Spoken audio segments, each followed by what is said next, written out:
Today in the studio, folks, I've got a real treat for you. Actually, he's not in the studio.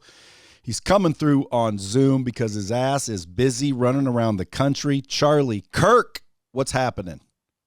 Traveling like crazy. Honored to be here. Thanks so much. Appreciate it. Guys, if you guys don't already know who he is, founder and president of Turning Point USA, host of the Charlie Kirk Show.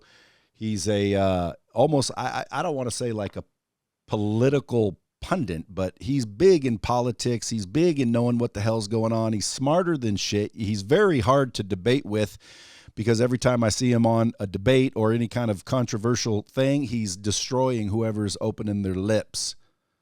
So I don't know where you get this knowledge, Charlie, but it's impressive. Do you study this every day? You read a lot of books?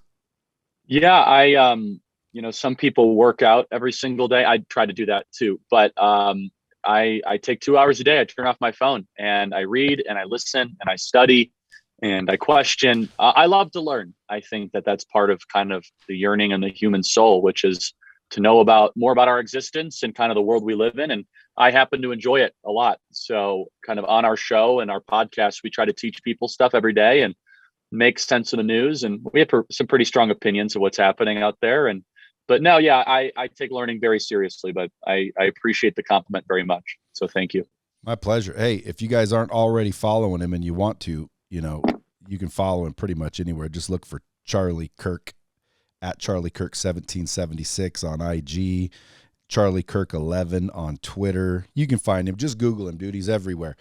So I saw Candace Owens. You're friends with Candace, I would imagine.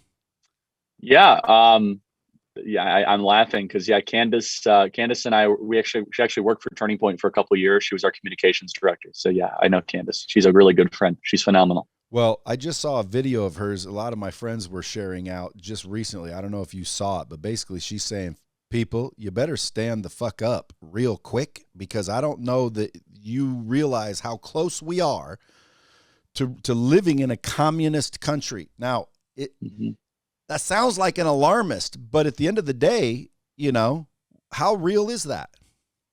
We're already living through a lot of the aspects of tyranny that I never thought we'd live through. We have people losing their jobs because they don't want to take experimental medicine for a virus that they've already been naturally immunized against. We have an incredible suppression campaign where you're not even allowed to mention ivermectin, hydroxychloroquine, azithromycin, aspirin, or monoclonal antibodies, otherwise known as Regeneron. And so, look, the kind of communist one-liner, do I think that we're going to have confiscation of all private property tomorrow? No, but what do you call it when someone loses their career because they don't want to take a vaccine? That's not the country I grew up in. There's so many different aspects or different examples we could go through.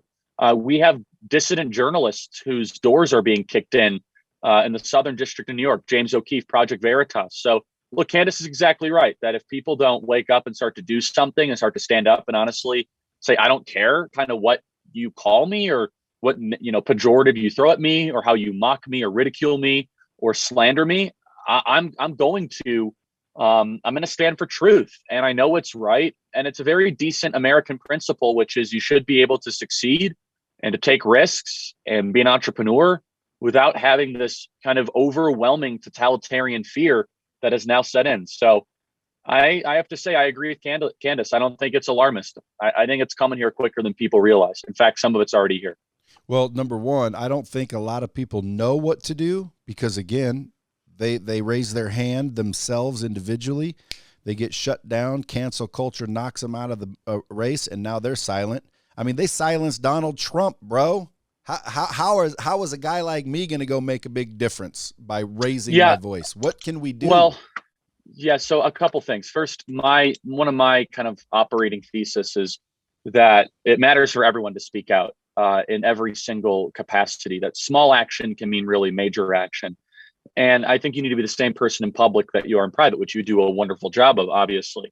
But I'll just use kind of one non-political example that I think your audience will resonate with that I've been focusing on. And I don't even like the guy. I think he's kind of a jerk, which is the firing of John Gruden, where John Gruden's emails came back 10 years ago and somehow he was being racist and transphobic. And then all of a sudden you saw that he has to lose his entire professional career, despite the fact that he has a gay person that plays for him on the Las Vegas Raiders, and that every black person who ever played for him thinks he's the greatest guy ever. And what can we do about it? There should have been a massive outrage about that. There should have been a huge backlash to the fact that you're just allowed to terminate someone because we find some emails that we don't like from you 10 years ago. So that's like one example. But the reason that cancel culture works is we put up with it. Yeah, but we allow our heroes and our people to be canceled. Sorry, go ahead. Well, Charlie, what do we do when you say speak out? Like, what's everyone supposed to do? March on the Raider Stadium? Like, in that example, what are you supposed to do? Because I think it's fucked up. I think it's bullshit. But at the end of the day, you know, the organization is the one that fired him. The organization, it's not like this you know, cancel culture committee calls up and says, "Oh, I'm sorry, you're going to have to terminate him, otherwise you're out of business." Someone made the decision to do it. It's a little bit more like that than you might think. There's advertiser boycotts. There's all sorts of concerted, centralized efforts that go there. So the Gruden is one non-political example, but I'll say one thing that everyone can do. Everyone listening to this right now has a friend that has been fired recently because he said something politically incorrect, or, you know, you have an opportunity if you want to actually stand by someone at that particular moment. And that's actually what matters more. And I mean, everyone has their own personal examples, but it could be, you know, whether it be one of our advisory board members at Turning Point USA, who's some journalist goes after, is like, "Oh, he's sending a newsletter he shouldn't be sending."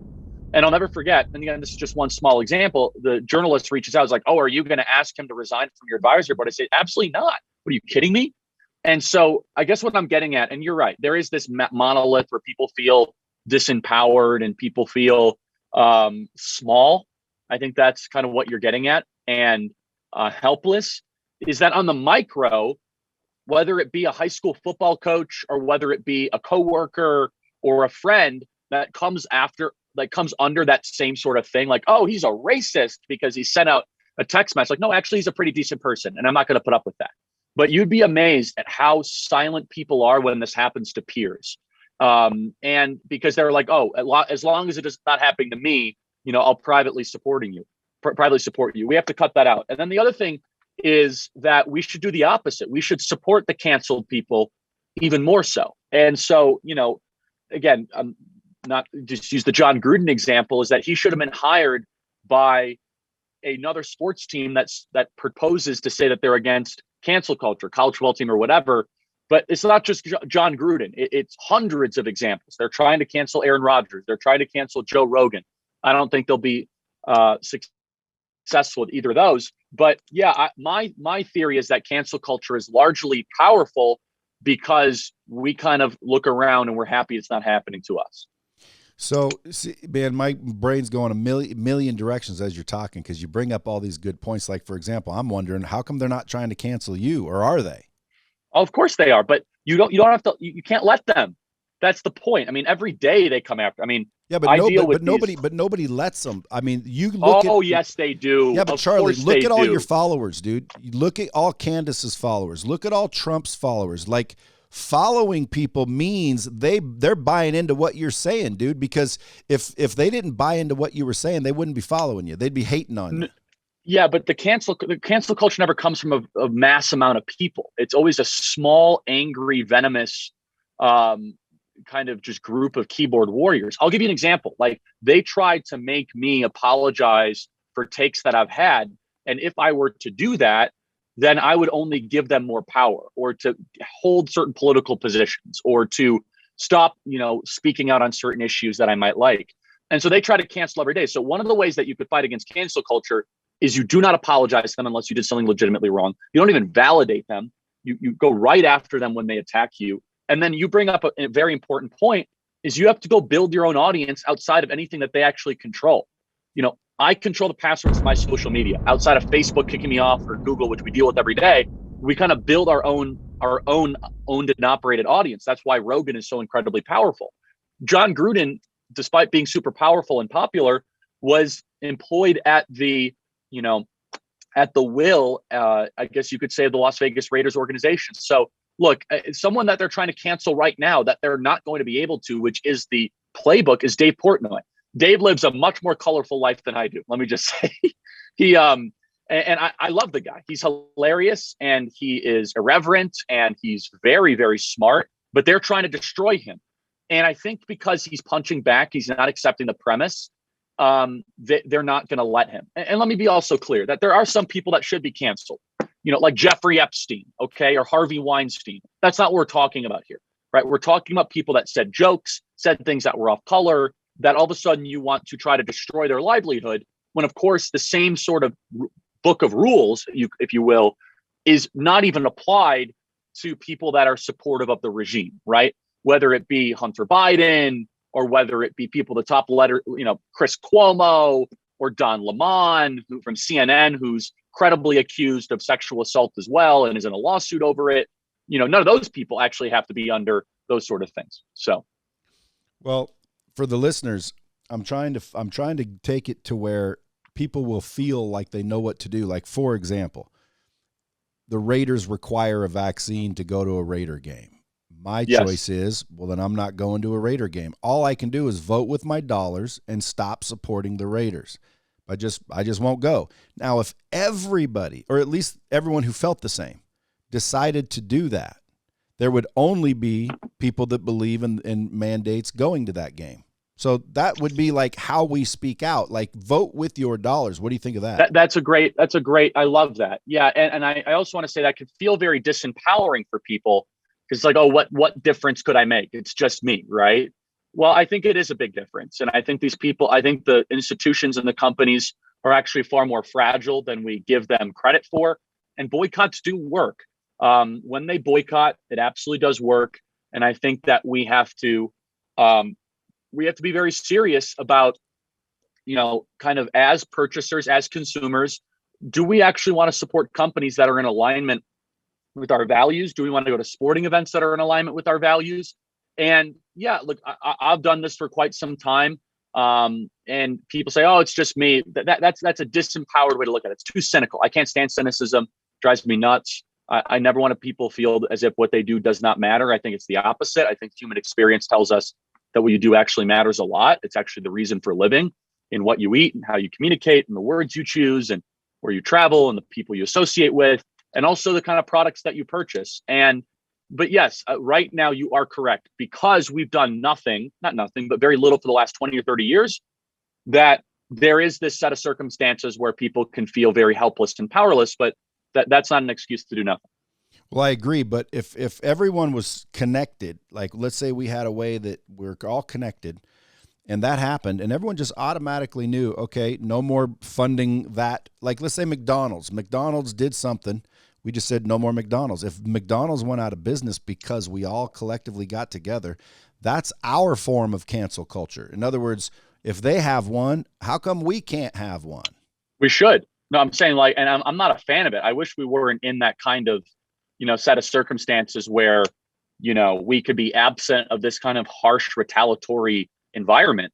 But for example, I'll give you an example that actually worked, is when Coca-Cola came out and they had two things. Number one, they had a whole lecture on how we need to abolish whiteness from our society, real thing. And then number two, they came out against the Georgia voting law, saying it's against their values at the company of Coca-Cola, like a completely outrageous thing to say, right? I mean, what's a soft drink company acting like a Democrat super PAC? And they saw a huge hit, and they still do, of employee backlash, of distributor backlash, of consumer backlash. And, that's one example. Delta Airlines is another example where Delta Airlines backed down and they're no longer mandating the vaccine for their employees. And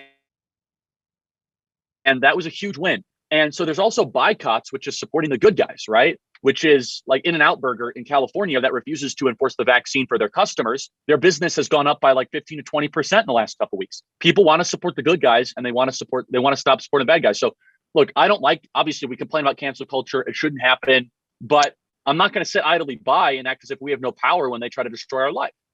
Yeah, well, me too. And we appreciate that you're not. Again, when I'm listening to you, at the end of the day, I think the silent majority, I think there's more of us than they think, but I'm starting to wonder because I talk to a lot of, people, and it seems like some of them are like, I don't understand how, how they think, and it's just mind blowing. But to me, the Hunter Biden, the Anthony Weiner laptop, like where's all this evidence? How are these people so damn powerful they could literally take evidence everyone knows about and no one ever gets in trouble? It just vanishes. Like, how's that possible? Are the judges and top law enforcement people in on it? Sort of, yeah. I mean, we don't know to what extent. I mean, let's just use one example, the Hunter Biden story, which is, it's egregious. And like, we have to go moralize against Dave Portnoy when you see what Hunter Biden's done in his life. Like, really, he's the president's son. I find that to be laughable. And so then you have Hunter Biden, he's a seasoned criminal. He's dealt with drug addiction, which I don't want to put light of. A lot of people have that issue and that problem. I hope you seek help. But make no mistake that if it came out that Donald Trump Jr. had a drug problem, there wouldn't be this massive sympathy, kind of parade, like, oh, we must feel so sorry for him. But the stuff that Hunter Biden did that he gets away with, that he shouldn't, beyond the drug addiction and the prostitution and the illegally impregnated women in Arkansas and lying about it, going to court and acting as if it wasn't his child, despite all that stuff, is the fact that he did legitimate business deals with international adversaries, where he took money from the Russian Federation, from the mayor of Moscow's wife, to the business deals with the Chinese Communist Party. And so, but look, there is a two-tier justice system where the ruling class is allowed to do things that you and I are not allowed to do. And anyone that challenges the ruling class, they're going to throw everything they have at you. And so we could complain about it, or we could try to fix it and try to expose it, which is obviously, what why life's work is in. But yes, the Hunter Biden thing in particular, where you see that we were not even allowed to discuss the Hunter Biden laptop in the month of October on social media without losing access to our social media feeds. Not to mention Hunter Biden saying that we're going to have 10% of the shares for the big man, which is obviously Joe Biden, according to the testimony of Tony Bobulinski. I could go on and on and on. But yes, you have to realize that what we are now asking is the government to investigate the people who built that very government. And what do I mean? Joe Biden built the personnel structure in the Department of Justice, right? The Clintons did as well. They got all their friends and their cronies into those positions for decades. And so now we're like, oh, why won't they indict them? I mean, they've been going to their birthday parties and their bar mitzvahs and their, graduation ceremonies for a long time. And so, yeah, in order to try to decouple that, we need a restoration of the American rule of law. And also, I think we need to be a lot more clear about what it actually is to be, the enforcement of the law, the equal application of it, and so on and so forth. Dude, you ever gonna run for president? No. Ever? I'm 28. I mean, who knows, 10, 15, I don't know. But I have no interest in running for anything. I love radio. I love podcasting. I get to say whatever I want, whenever I want to say it. And when people hate me, it only helps us. So it's great. Yeah, but I think the president, the position of the president of the United States, should be able to say anything as well. I agree. I just look, I'm 20. First of all, I'm 7 years too young, and there's plenty of other qualified people besides me. Who do you think next president is in 2024? DeSantis? Well, I think Trump's gonna run again. I love DeSantis. I'm a big DeSantis fan. I think he's done a wonderful job, and in a variety of different ways. Happy to go through that. But Trump's probably gonna run again, and there's some great positives to that. There's some negatives to that. There's some people that hate him no matter what, will not vote for him. But I think there's also 5 to 10% of people that really regret not voting for him, because you see what we're living through right now, which is a total catastrophe, from supply chain issues to inflation, $85 billion to the Taliban, southern border wide open, the amount of money we're borrowing. You could just go through the whole list. It's these rolling catastrophes. We're about to have a food shortage because we have a fertilizer crisis that no one's talking about, synthetic fertilizer shortage, which everyone can look up. It's like the most important story no one's talking about right now, to the supply chain issue, to the inflation. I'm happy to go through it all. But I think that if Trump runs, he has a good chance. He's going to have to convince those 5 to 10% suburban women that we always talk about that the mean guy who's good at his job is better than, the corrupt guy who's losing his mind. Charlie, do you believe that, number one, Biden won fair and square?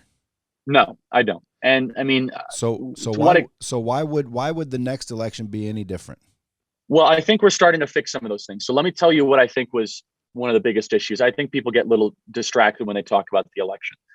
The first is that Zuckerberg put $420 million into this last election through an organization called the Center for Technology and Civic Life, which actually went into the actual process of how the election itself was conducted, right? Which was vote counters and tabulators and all these sorts of different things, right? It wasn't just like running ads for Biden, but actually how the election itself was conducted. This primed the pump for a mass mail-in balloting scam. That's number one. Number two, I mentioned the Hunter Biden story. We weren't even allowed to talk about Hunter Biden the entire month of October. And then number three, which I think is really important, is just the lack of preparedness a lot of these states had for the mail-in balloting, Georgia, Arizona, and the questions around signature verification issues and phantom voters and people moving and transient voters. Now, what I saw in Virginia, though, gave me hope. Last week, you saw a Republican governor win, a Republican lieutenant governor win, and you also saw the Republicans take back the Virginia House of Delegates. And I have a contrarian view. I think it's because we were talking about voter integrity so much the last 9 months that they were afraid to cut the corners again. They were afraid to do those sorts of different things, that they might actually stumble into a set of circumstances where they might get caught doing that. So look, there's a lot of work that needs to get done. We got to fix things in Arizona, fix things in Georgia. What we've seen in those states already is the banning of private money coming in, which is what Zuckerberg did, which was a total travesty and should have been illegal. Got it. Now, a lot of people probably wouldn't have known that. So, because I'm up here thinking when I listen to these, all I have is the news and the media and the articles, both left and right, and it's hard to tell who's telling the truth and who's not. But if there's voter fraud, I'm thinking, how are these Democrats so damn powerful, and where's the Republicans' power? Yeah, look, I mean, here's the thing. There's a lot of different forms of election fraud, right? There's from voter registration fraud of people in the voter rolls that should have been removed. There's mail-in ballots go to people's residence that shouldn't have been there. There's faulty signature verification. There's all these sorts of different things, right? And some of it is verifiably provable. Some of it takes a long time, and some of it you have to kind of go through, and it takes an exhaustive process. But what I think that people were taken by wide surprise with, especially in this last election, is we were taken by surprise that the other side was willing to use the mass mail-in voting kind of regime and scam to heavily benefit their own political apparatus. And they used the virus, they used the Fauci virus as an excuse to be able to change our voting laws. And so, yeah, you're right. Republicans should have, in the state of Georgia and Pennsylvania and Arizona, convened a special session in the summer of 2020.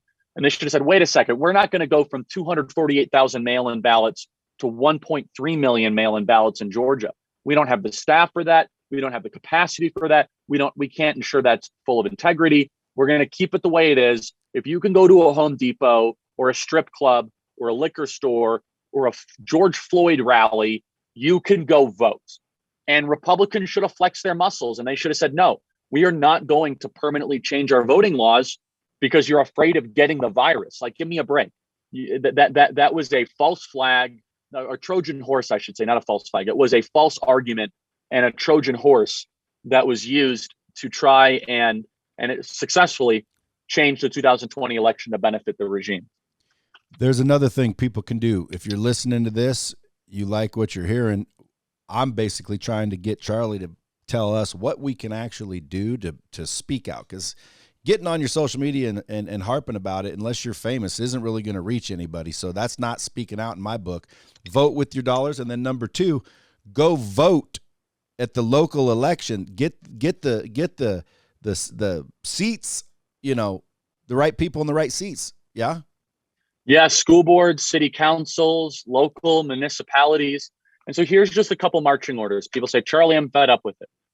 Be the same person in public that you are in private. Never pretend you believe something you do not. It's very, very important. Reject self-pity at every corner. Do not be cynical, and do not make people feel, you got to feel sorry for me because everything's going so terribly. Stop it. I can't stand that stuff. So reject that completely. And then finally, try to meaningfully impact your local area. School boards, mayor's races, city council. And it's going to take a lot of work. And it's also going to take sacrifice. And so sometimes our audiences, they act as if saving the country is like going on a diet, right? Like, all right, I just got to buy the stuff, stop eating this, and I'm going to lose 15 pounds. Like, that's not how this works, okay? This is going to be sometimes 5 to 10 years of work to get something meaningfully done on a local area. That really intimidates some people. This is the opposite of like the feel good message, right? It's the opposite of like the get rich quick. It's like, no, actually, you might have to labor in this field for a long time, get your teeth kicked in, lose all your friends, be mocked and ridiculed, slandered, punched in the face to maybe make a minuscule difference. But it's worth it. It's our country. It's the greatest nation ever to exist in the history of the world. And, just to sit idly by and hope it fixes itself, I think it is morally questionable. Masks in school, mandated vaccines on children. Do you think that's ever, I mean, masks in schools are already real, but do you think mandating vaccinations on kids is ever going to be real? Yeah, it's happening in California already. It's going to happen in New York. They're going to try it in Minnesota. It's a massive injustice. First of all, it's child abuse to put a mask on a kid. It just is. There's no epidemiological evidence to support it. Kids are not at major risk of dying from this virus. The vaccine is like, hold on a second. So we need to vaccinate the kids to make sure they have a low risk from dying from a virus that they have a super low risk of dying from. Like, what exactly is the thought process here? Kids are like 10 times more likely to die from suicide than they are from the virus, more likely to die from suffocation and from cancer. And look, it's a power play. It's a profiteering scheme from Pfizer, AstraZeneca, Moderna, Johnson & Johnson, and BioNTech. And yeah, we should reject that at every turn. But yes, in certain states, you could believe that vaccine mandates for children are coming soon. Now, when I hear mandate, I always think, forced. But in reality, you're not forced to do it. You just can't go to a school if they're not. Well, it is a mandate. I mean, like, it's like saying it's not a mandate to stop being a police officer. Like, oh, really? That was 25 years of my life. You know what I mean? Like, it's a mandate. It's like, or it's not a mandate, Charlie. You're just not allowed to go to restaurants in New York and LA, which is what's happening, right? I know, but or it's not a mandate. You're just not. But Charlie, don't the businesses have to participate in that decision? Like the big bad government, I don't know how they can. Like, I'm not mandating shots with my crew. I don't require masks here. If you want to wear a mask, wear a mask. Like, what state are you in? I didn't listen to the government. So all of these restaurants in New York and all of these businesses in California that are actually saying you can't come in without a mask or a vaccine, aren't they the actual ones making the decision? Sort of. So take In-N-Out Burger. So In-N-Out Burger decided they're not going to enforce it, and the police came down and shut down their restaurant. That they have lost the ability to operate as a restaurant in the Bay Area and in many counties across California. Just came in like, here's a court order, you're done. We're going to arrest you if you keep operating. You can only do dine out, right? Now is that local government that did that? Are they all pretty much left on the left? Yeah. Okay, so here's a quick question for you. So, because I always say, look, if I live in a housing association that doesn't want me to paint my house blue, and I want it blue, I'd just move out of that. So, would it be feasible where, like in that particular case, In-N-Out move out? Because there's other areas where In-N-Out will thrive. Why? Because we appreciate what they did. Like, I appreciate what Delta did. If we're voting for our dollars, wouldn't these spots kind of pop up that are mostly left, and then all these are mostly right, and then we'll see. I mean, we'll see who wins. Yeah, they're getting there. I mean, for In-N-Out, it's a complete injustice because you sign these 30-year leases, right? So like, okay, and then you got to break the lease and pay a bunch. You know what I mean? It's like, yes, but it's also, you're getting at the core point, which is, are we actually living in the same country? Right? I mean, at some point, it's like, this is just a different America. What do we have in common then? I mean, you want to go shut down burger franchises because they don't ask their customers for vaccines, for vaccine proof? Like that, I have very little in common for people that wish to do that. So yeah, I mean, that's the unraveling of the country, and that's what we're seeing. And In-N-Out's already said, look, we're going to try to open more Texas locations, right? We're going to try to open Florida, look, and they're going to do really well. So you're already seeing that trend happen. But yeah, it saddens me. It saddens me that you cannot have a burger restaurant in San Francisco open for business for outside customers without having to check for people's intimate medical history. And if you fail to do so, the police will shut you down. And I would say if you are a Republican or the right, or you believe in, freedom, I should say, and you live in California, it would basically be best if you got Newsom out of there. Now, if there was a Republican candidate in that office, is that who makes those rules? No. Who's making the? Yes. I mean, who do we need to replace? Well, they tried to get rid of Newsom, but I mean, it was a tough effort and it failed in this last recall election.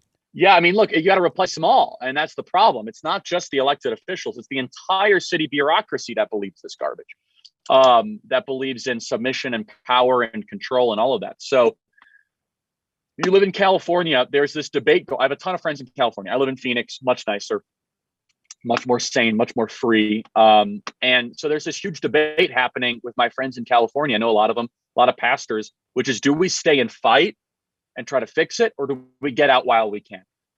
And I see it both ways. I really do. I don't like the idea of retreating. I've retreated before. I grew up in Chicago. I can't live in Chicago anymore. It's a disaster. Crime, the cost of living, the property taxes, the income tax, to the vaccine mandates, the lockdowns, the closures, all of it. It's just Illinois doesn't work. That's done. And I feel conflicted. I'm not proud of that, by the way, because I love Chicago. It's where I grew up. You know, you love your home. It's where your friends are. It's where your family is. It's where your memories are. It's where, you know, you grew up. So I'm conflicted. But yeah, you got to get rid of the city government. You got to get rid of the district attorney. Got to get rid of the public health commissioner. And unfortunately, in San Francisco, the majority of the people are okay with this.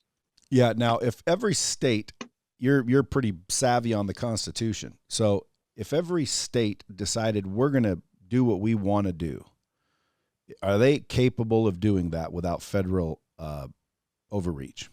Depends on the issue. The short answer is mostly yes. And that's why you saw such differences in the last virus response between Florida and states like California.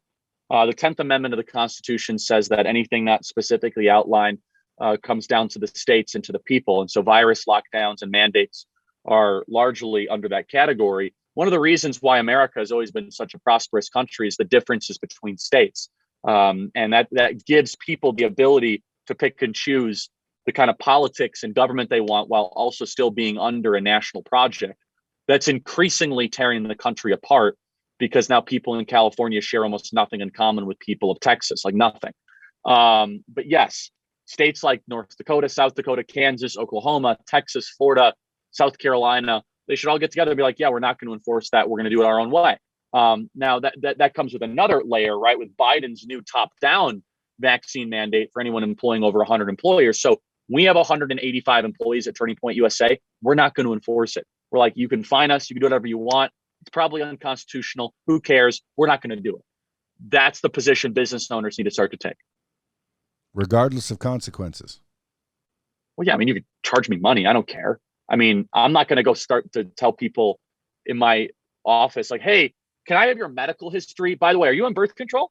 Like, what sexual transmitted diseases do you have? Like, who do I think I am? I'm the employer. I'm going to fight for their rights. Plus, I'm not getting the vaccine. So, yeah, I don't care about the consequences. Like, it's just money. I mean, plus it's OSHA. Give me a break, okay? I mean, we're going to sue anyway if it happens. We're signing amicus briefs, but there's things a lot more important than money. A lot more important. Hey, you're obviously watching what's going on with Fauci. Now, here's another question. Like, you see Rand Paul grilling his ass, and if all that's fact, because again, I think the general population, they don't know if it's fact or not. We just hope it is. It's almost like confirmation bias. But if that's all fact, how is he allowed to remain there? Well, he shouldn't. Again, you have a rigged Department of Justice and awfully corrupt. He lied under oath on May 11th, 2021. He lied under oath and said that the NIH was not involved in gain-of-function research, which they were. They were involved in gain-of-function research. They were in depth and in detail of the Wuhan Institute of Virology, and they can't be allowed to get away with it. It's going to take a motivated Department of Justice, and hopefully once the Republicans take back the House and the Senate, a criminal referral to the Department of Justice for Fauci lying under oath to Congress, amongst many other crimes that he has participated in. This pandemic was not an act of God. It was because of people that thought they were God. This virus was created by people in a laboratory that were playing games around sort of gain-of-function research viruses and SARS-CoV-2 type viruses. The attributes and the characteristics of this virus would not have come out of the natural world if we would have left it to its own devices. This is more of a moral question than it is an epidemiological question, which is, what were you doing in a laboratory trying to manipulate coronaviruses? they thought they were God, and it's a great millions question. of people died because of them. Because the only reason you'd be doing that is biowarfare capabilities. You want a weapon that you can use against your enemy that will wipe them out. But when it comes to any other possible reason for gain of function, makes zero sense whatsoever. That's right. They say it's because they wanted to better understand the COVID strains. Bullshit. Or coronaviruses. Of course, it's nonsense. I mean, I'm just saying what they say. I know, but like who? But Charlie, who like? If everyone knows Fauci lied, isn't that against the law? It is against the law. Then the elected officials should not have the fucking choice to prosecute or not. Just like if I kill someone, that I don't have all my Democratic buddies going, well, we're just going to let that go. The law says, and the law is, you do that, you're in trouble. It doesn't matter who you are. His ass should be arrested, or whatever the consequence that he violated is. Now, again, if lying under oath doesn't carry any actual penalties, and I'm wrong, well then, hey, again, don't. No, it does. No, you can't. You cannot lie under oath. It's against the law. Okay, so again, like if I lied under oath, I'd probably be in jail, or I'd have some sort of consequence. Why is Fauci not held to that standard? If it's proven, are we arguing whether he lied or did he lie? No, it's proven. It's not a question. So he lied proven. Because he's in a protected class. Look, I mean, James Comey lied in front of Congress. James Clapper lied in front of Congress. Loretta Lynch lied in front of Congress. Lois Lerner lied in Congress. But Roger Stone lied in front of Congress. He got indicted and nearly went to jail until Trump pardoned. It's just the way the country works right now. It's not just. It's not fair. I wish there was more we could do about it. That's what I'm trying to fix. Part of the two-tier justice system is an existential threat to the American way of life. It is. I mean, I could go through another example right now. I'm just right here on the screen. We have the Kyle Rittenhouse trial where he defends himself against someone who was trying to kill him and pointed a gun at him, right? And then you have January 6th, not a fan of the mob or, the riot, not a fan of it, right? I wasn't a fan of it. But the woman, Ashley Babbitt, who was unarmed, who was in the Capitol, goes up in a window and she gets shot in the face by a police officer, unarmed. And so there you have a white kid, 18 years old, who is on trial for that. And then you have a black police officer that shoots a white woman in the head. So I'm not trying to racialize it, but I think people can realize that there is two standards of justice, that if you check a certain box, or if you are friendly to the regime in some certain way, they won't prosecute you. Why is Hunter Biden still not in jail? We know why. Why is Hillary Clinton not in jail? We know why. Hey, did you ever get like inside footage of what was on that laptop? No. What about the Anthony Weiner laptop where they say the only 12 people that saw it are now dead? I've never seen the Weiner laptop. I don't know if that's true, but I do know that Andrew Breitbart died in the spring of 2012. He was on top of that story. You don't see all the memes and jokes that if you fuck with the Clintons that they've actually. Oh no, I mean, trust me. Yeah, I've seen all that. Trust me, and that's true. By the way, some of the memes are a little over exaggerated. What is true though is the suspicious Clinton body count. It's true, but that's beyond just the laptop. By the way, that goes all the way back to Vince Foster and the 1990s. And yeah, if you're in the Clintons' orbit, there's an unusual amount of people that commit suicide. If everybody goes out and votes all the Democrats out of the seats, out of the governor's seats, out of the House, out of the Congress, is that going to like flip this thing? Would it end everything? Is that the only solution? No. We need a mindset shift. It needs to not just look. That's a big step. Trust me, that's a good step. But we need to keep pressure on them. We need to have people start to demand more out of their leaders. We need to have a reframing of what it means to be an American citizen, which is a co-ruler of your nation. We have to have a whole reframing of the mind, which is something obviously we're trying to encourage. And America's done this before. We've gone through apathetic cycles before. I do think we are on the proverbial last gasp of a republic, unfortunately. Every single statistic you see is what a republic experiences towards the end. But I think it's reversible. I do. But I don't think politics is our only hope. I don't. I think it's going to take a lot more than that. The Rittenhouse trial, I know you're following it. Now, when you saw the video, again, I didn't, I'm not glued to it, but I watched it from the beginning. It looks like it was self-defense from the get-go, Yes. For the first time I saw it, I said the same thing. Yeah. So how did this even get this far? But I understand governments are sometimes stupid, and at the end of the day, he was arrested. But the other day, I'm watching a trial where the dude said, did he, point a gun before he did it? The guy said, correct. Why wasn't the trial over right there? Why didn't they just defense rests? It should have been. Why Kyle Rittenhouse took the stand, I don't know. So we're going to see if that one works out. I'm not exactly optimistic about that, but I'd be willing to bet you 100 on the side that Rittenhouse is walking. Now, if he doesn't, I hope because of if pressure, if he goes to prison because someone had to pay, and the whatever side it is, the people, they wanted it to happen. Like, that's bullshit. Like, there's no jury in the land that doesn't think that's self-defense. Right. And remember, it only takes one. So it takes 12 to lock you up, and it takes one for you to walk free. Right. Because you could have a hung jury essentially, but all it takes is for one person to disagree for you not to go to jail, is what I mean. Right. You need unanimous consensus to go to jail, and one person can prevent you from going to jail. I think the wisdom of putting him on the stand is that it humanizes him, maybe, and then it makes him look, not like the stone cold killer. And I think him crying and all that might play into his role. But you hit it perfectly. I shared the same frustration as you. I said it on my show the other day. I said, how is this even a trial? Self-defense is critical to the human existence. And it's like, oh, it's because he was prowling the streets looking for trouble. Nonsense. He was prowling the streets looking for trouble. He's a 17-year-old kid. So what if he has a gun? You're allowed to do that.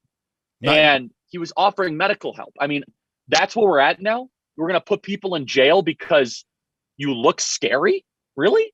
Not to mention, if I'm allowed to have a gun and there's a mob coming my way to harm me, I'm allowed to protect myself. I just happen to have a gun. I just happen to have a gun with me, which isn't against the law. Spray it into the crowd. And this was because the National Guard wasn't called by Evers. This is because the police didn't do their job, and he was attacked and a gun was pointed at him and he defended himself.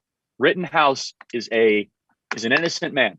Now, guys, just for all the listeners, I'm as fair as they get. I just happen to agree, Charlie, with you. I'm not, because when people say, oh, well, that's because you're a big old Republican, dude, I don't think I'm a Republican, because there's some things I don't necessarily agree with. I think I'm a constitutionalist myself. Like, in other words, whoever made the fucking rules, those are the rules, follow the rules. If you don't like them, go change them. But at the end of the day, man, follow the rules. Follow the rules. That's why they're there. But I agree. I'm a fair dude. Now, if someone came up to me and said, no, Rittenhouse shouldn't be set free, and here's why, and they had proof that the dude was malicious and he did it on purpose, I'd be like, that little bitch needs to go to jail. White, black, it doesn't matter. The dude needs to go to jail if that's what he did. But guess what? I saw the video that they were attacking his ass and he used a weapon to defend himself. Like, yes. Who is seeing? My question is this, Charlie. Do you think that the left, I'll just keep saying left and right because I don't know how to separate them. Do you think the left sees different videos than the right?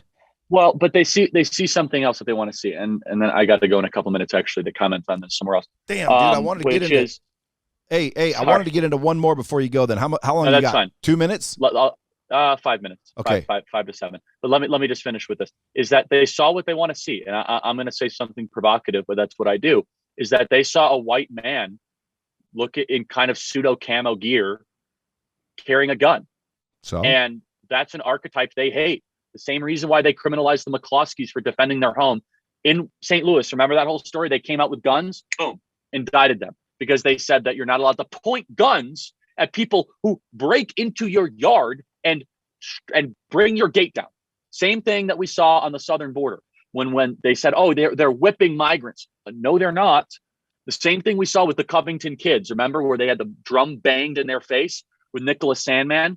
They were like, oh, he's the worst person ever. Actually, it was the opposite. And so all they have is the narrative.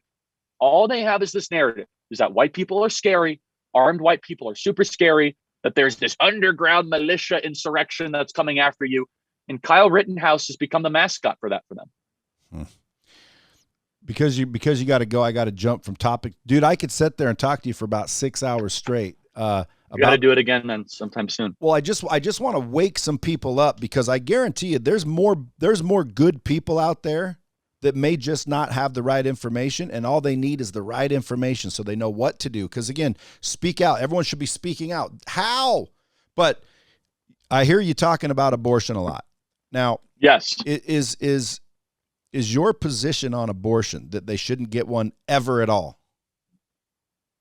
Maybe only in the life of the mother could I make an exception.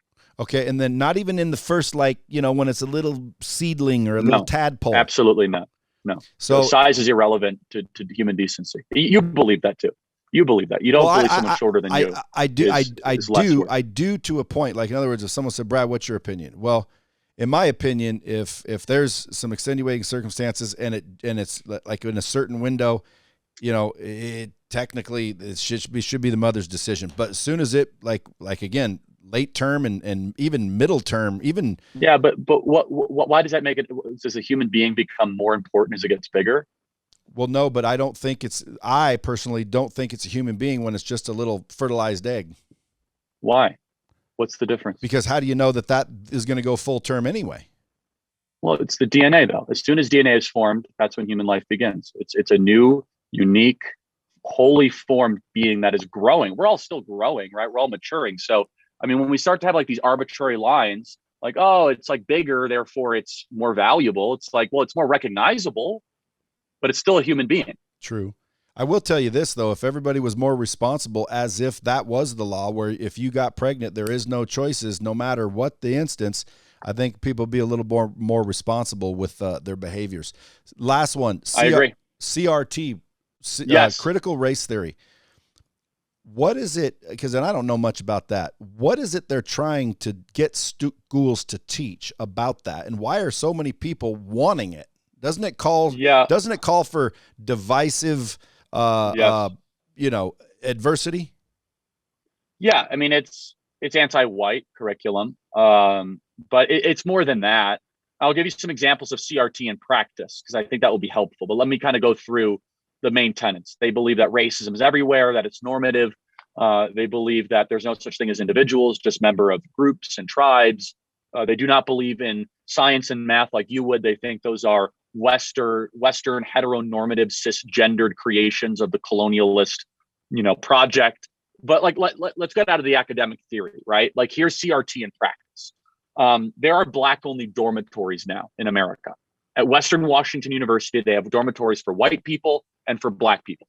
In Georgia Public Schools, Atlanta, they have schoolrooms where Black kids go to one schoolroom and white kids go to another school, right? I'll give you another example. State Street Capital Advisors has come out and they said that they are not going to hire white men unless they get stated position from the board.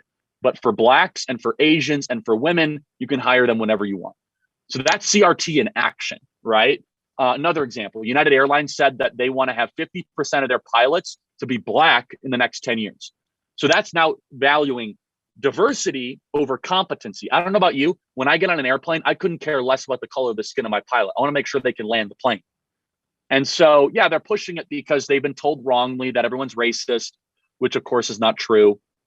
That it's this white guilt that people don't know how to deal with. And it's a very powerful political tool. People are afraid to talk about it. They're afraid to challenge it, but it's bigotry. It's that simple. Yeah, but assuming it would be an all-white staff if they were going on competency is just somebody's assumption. It could be an all-black staff. Of course it is. It could be an all-black staff for all I care, as long as competency is why you hired them. Well, that's what I'm saying is that's why I said I don't care. I couldn't care less about my pilot as long as they're competent, right? And if the pilot introduced himself as a Black lesbian fighter pilot who is, served in 2 decades of war, I'd be like, we're going to land safely. I don't care. Yet they're thinking, oh, there's a white person flying the airplane, and therefore there's something wrong with that. Yeah. So yeah, that's CRT in practice. Charlie, how can the bomb squad pay you back, bro? How can we support you? How can we go out there and help you in any way? We have a podcast that everyone can find on Apple Podcast or Spotify. You just open it up and type Charlie Kirk Show into it. On the upper right-hand corner, there is a plus sign, which is how you subscribe now. That helps us a lot to fight back against cancel culture. And this is a great conversation. I really enjoyed it. Man, I really appreciate your time being here, folks. You heard it from Charlie Kirk. Go follow him. Go support him. And until next time, keep shit real. Thanks, Charlie. Thanks so much. Dropping bombs with the real Brad Lee. Subscribe now.